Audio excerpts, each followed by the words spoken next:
ওমরা করলে কি কি লাভ হবে?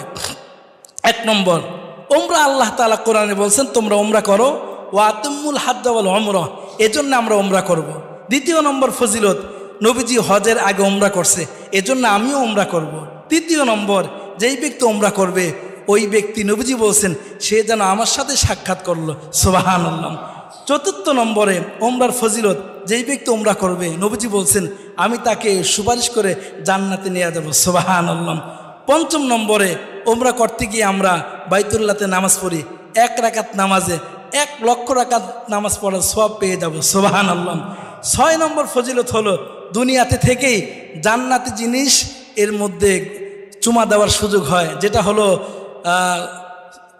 আসওয়াদ পাথর, হজরে আসওয়াদ, এর মধ্যে চুমা দেওয়ার সুযোগ হয়। 7 নম্বরে, ওমরা করলে জিন্দেগির গুনাহ মাফ হয়ে যায়। 8 নম্বরে, ওমরা করলে দোয়া কবুল হয়। 9 নম্বর